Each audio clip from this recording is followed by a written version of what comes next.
everyone. So welcome back to my channel. All right.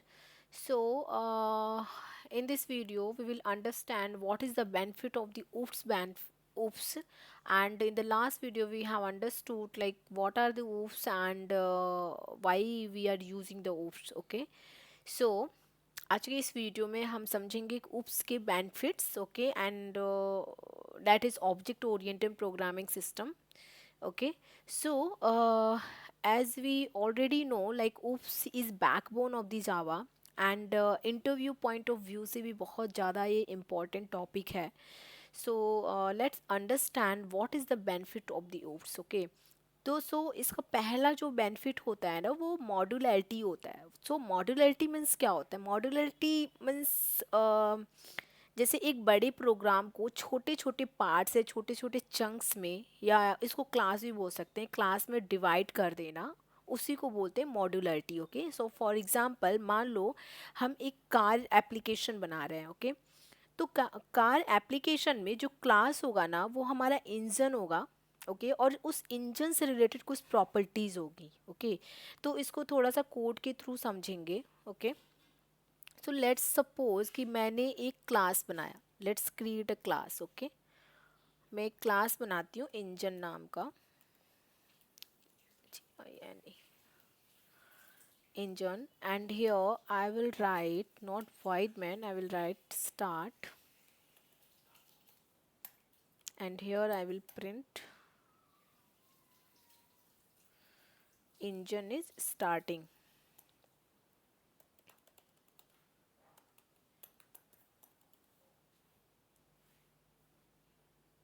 ये void एक मैंने method बनाया हुआ है, क्लास के अंदर ही मैंने एक मेथड क्रिएट किया हुआ है. ओके, अब यहाँ पर मैं एक और क्लास बनाऊंगी, class car. Okay, and here I will write engine का एक ऑब्जेक्ट क्रिएट करेंगे, engine equal to new engine. Okay,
okay, so यहाँ पर मैंने एक क्लास बनाया, इनर क्लास.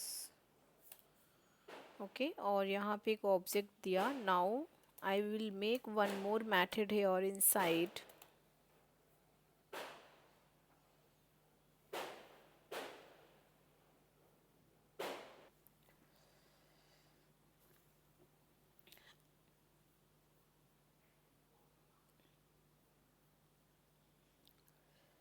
ओके, सो हमने एक कार क्लास बनाया, and then after we have make this engine object, and we have made this like drive method inside this car class. अब यहाँ पे हम we will take it engine dot start. okay, engine dot start करके हमने ये class हो गया, ये कार हो गया, और इंजन एक हमने क्लास बना दी, एक ऑब्जेक्ट क्रिएट किया, और इंजन डॉट इस पर्टिकुलर मेथड को हमने यहाँ पे इस पर ये जो मेथड हमने बनाया यहाँ पे हमने इस मेथड को एक्सेस कर लिया inside this drive method. Okay, तो अब इसको थोड़ा सा प्रिंट करा के भी चलते रहेंगे। So here we will print car is moving. Okay, अब यहाँ इंजन और कार अलग अलग क्लासेस, आप यहाँ देख सकते हैं इंजन भी एक क्लास है और एक कार भी एक क्लास है। तो इससे बेनिफिट्स ये होता है कि कोड क्लीन रहता है, समझना इजी होता है और डिबगिंग भी बहुत ही ज़्यादा इजी हो जाती है। इस तरीके से हम क्लास को क्रिएट कर सकते हैं और मेथड को भी क्रिएट कर सकते हैं और इसके मेथड्स जो एक क्लास है उसके मेथड्स को भी दूसरे क्लास में एक्सेस कर सकते हैं। ओके, तो अगर हम इसको रन करें तो आप यहाँ पे देखेंगे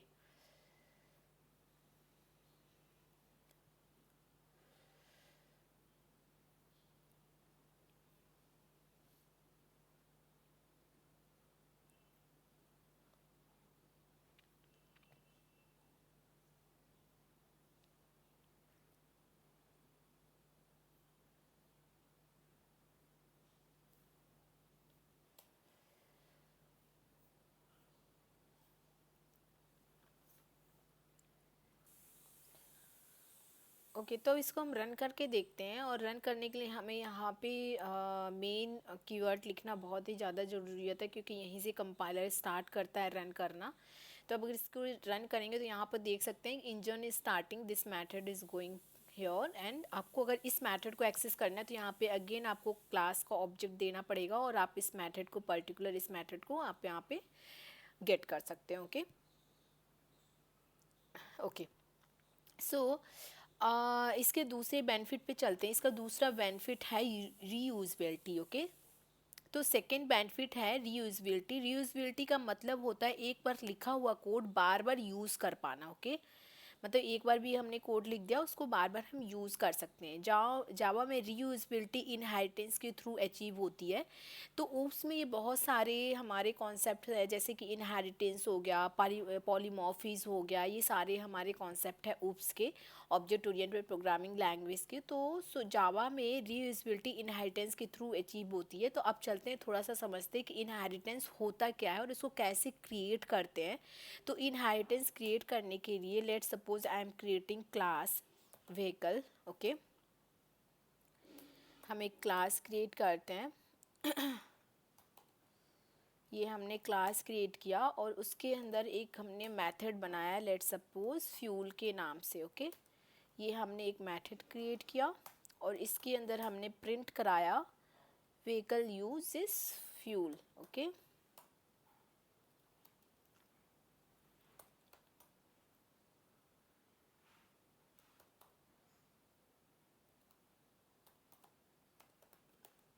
यूजेस फ्यूल। अब इसने यहाँ पे तो मेथड क्रिएट हो गया। अब उसी में मैं एक और क्लास बनाऊंगी।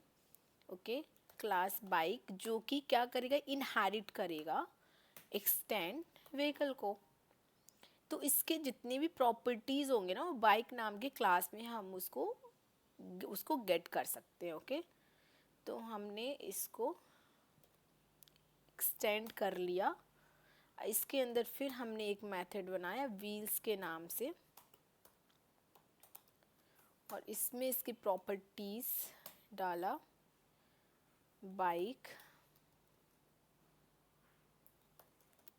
will add some message bike has two wheels।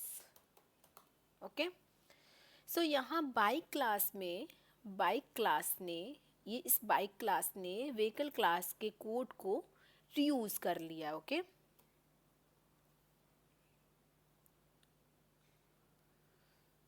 Reuse कर लिया। इस टाइम भी इससे थोड़ा सा टाइम भी बचता है और डुप्लीकेट कोड भी नहीं लिखना पड़ता है। ओके, तो आप इस तरीके से इसका यूज़ कर सकते हैं। तो ये आप देख सकते हैं व्हीकल को यहाँ पे हमने ले लिया है और इसकी प्रॉपर्टीज़ को भी हम यहाँ पे ऐड कर सकते हैं। इस तरीके से आप देख सकते हैं कि यहाँ पे इसका जो मेथड है हम इसको ओवरराइड कर लिए हैं बाइक क्लास में। Got it? ओके, सो इसका जो थर्ड बेनिफिट होता है वो इनकैप्सुलेशन होता है। ओके, पहला तो ये हमने बताया इनहेरिटेंस का।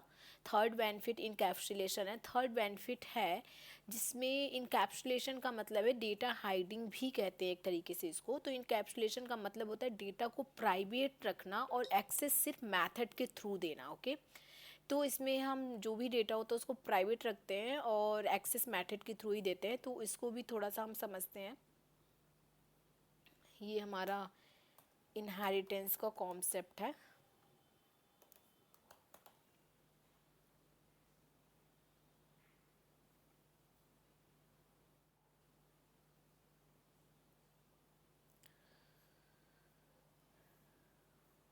ओके, तो अब आते हैं कि इनकैप्सुलेशन का कोड कैसे लिखते हैं वो देखते हैं। तो यहाँ पे एक क्लास हम क्रिएट करेंगे बैंक अकाउंट के नाम से।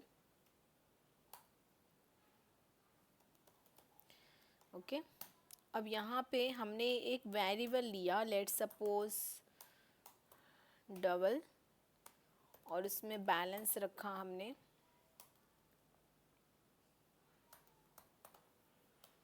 Let's suppose 5000। Okay,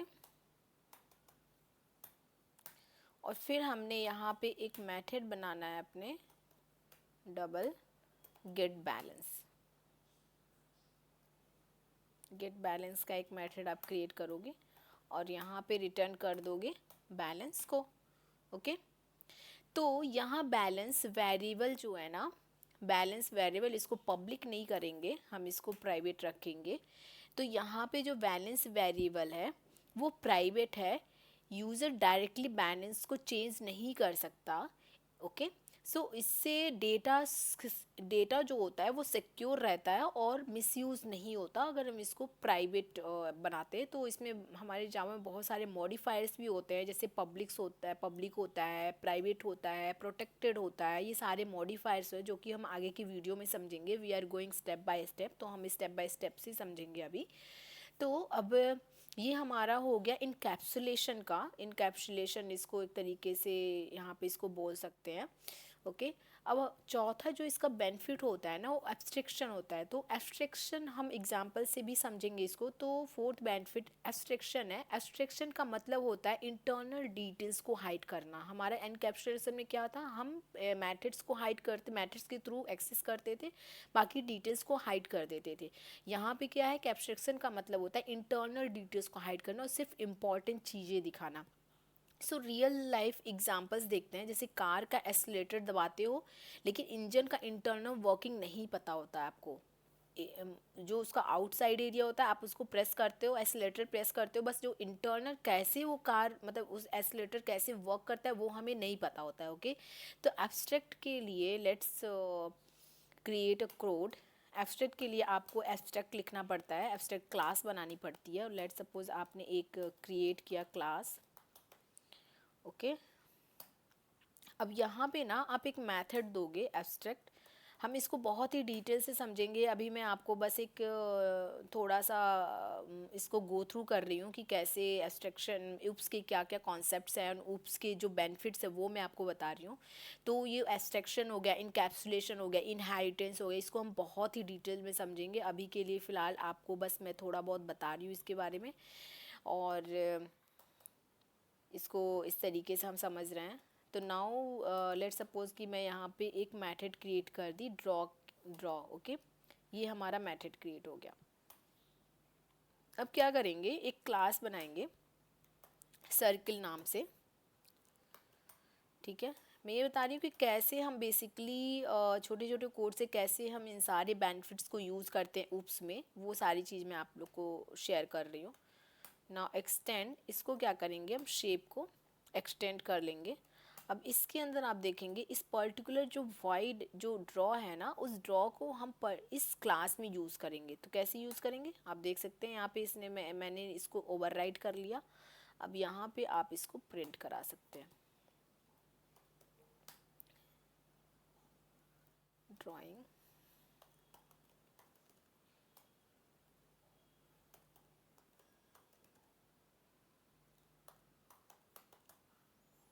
okay, so user सिर्फ ड्रॉ मेथड को कॉल करता है, इस पर्टिकुलर इस ड्रॉ मेथड को ही कॉल किया है यूज़र ने। ओके ओके कैसे ड्रॉ हो रहा है वो यूज़र को नहीं पता। ओके सो बेसिकली इस मेथड को यहाँ पे इसने गेट कर लिया, कैसे ड्रॉ हो रहा है ये यूज़र्स को कुछ भी नहीं पता है। तो यहाँ पे आप जब भी क्लास अगर एब्स्ट्रैक्ट क्लास बनाते हो ना, तो उसके जो मेथड्स होते हैं ना वो भी एब्स्ट्रैक्ट होना चाहिए, ये बहुत ही इंपॉर्टेंट है। ओके अब आते हैं इसके फिफ्थ बेनिफिट्स की तरफ, जो कि होता है पॉलीमॉर्फिज्म। सो पॉलीमॉर्फिज्म होता क्या है, इसका क्या मतलब होता है? तो पॉलीमॉर्फिज्म मतलब ये होता है कि same method but different behaviour. Okay जैसे कि मेथड्स सेम होंगे लेकिन उसके जो बिहेवियर होंगे ना वो डिफरेंट डिफरेंट होंगे। मान लो हम इसको भी समझते हैं एक क्लास के थ्रू ही। एक मैंने क्लास बनाया एनिमल, एनिमल का एग्जांपल लेते हैं। ओके एनिमल, और इसके अंदर हमने एक साउंड मेथड बनाया, ठीक है। अब यहाँ पे हमने प्रिंट कर लिया एनिमल मेक साउंड्स। ओके ये हमने प्रिंट किया यहाँ पे। अब हमने एक और क्लास बनाया और इसके डॉग, एक डॉग नाम का क्लास बनाया जो कि एक्सटेंड कर रहा है एनिमल को।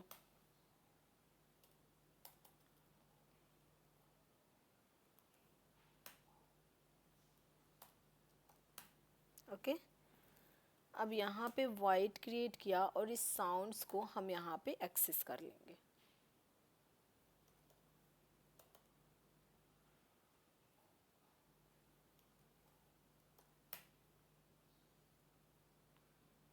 अब इसमें हम लिखेंगे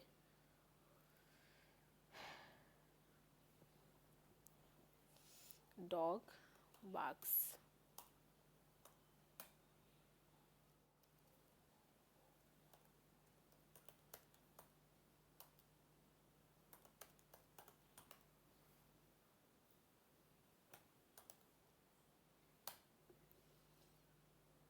सो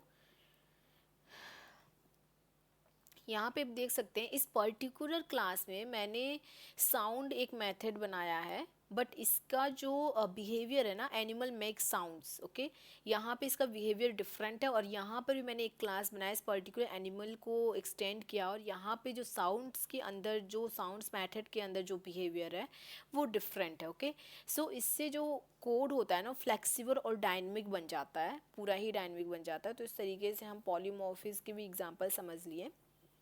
ओके अब इसका नेक्स्ट जो बेनिफिट आता है ओप्स का वो होता है maintainability. Okay so next benefit है मेंटेनेबिलिटी का मतलब होता है फ्यूचर में कोड को ईजिली अपडेट या फिक्स कर पाना। लेट सपोज अगर इंजन क्लास में चेंज आता है तो कार क्लास पे कोई इम्पैक्ट नहीं होता है। ओके लेट सपोज अगर हमारे पास एक इंजन क्लास है उसमें कुछ भी अगर चेंज हो जाता है तो कार क्लास पे कोई इम्पैक्ट नहीं होता, इसलिए रियल वर्ल्ड प्रोजेक्ट में ओप्स बहुत ही पावरफुल होता है। ओके और इसका सातवां जो बेनिफिट्स होता है वो होता है स्केलेबिलिटी। ओके तो उप्स में स्केलेबिलिटी बहुत सपोर्ट करता है, और बहुत ही ज़्यादा सपोर्ट करता है एक्चुअली। और स्केलेबिलिटी का मतलब होता है न्यू फीचर्स को ईजिली ऐड कर पाना। ओके सो लेट सपोज कि आपने एक क्लास बनाया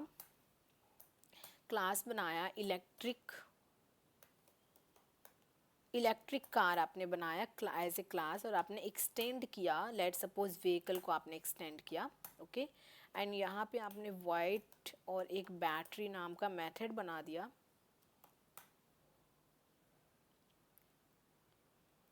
सो यहाँ पे इसने न्यू फीचर्स को इलेक्ट्रिक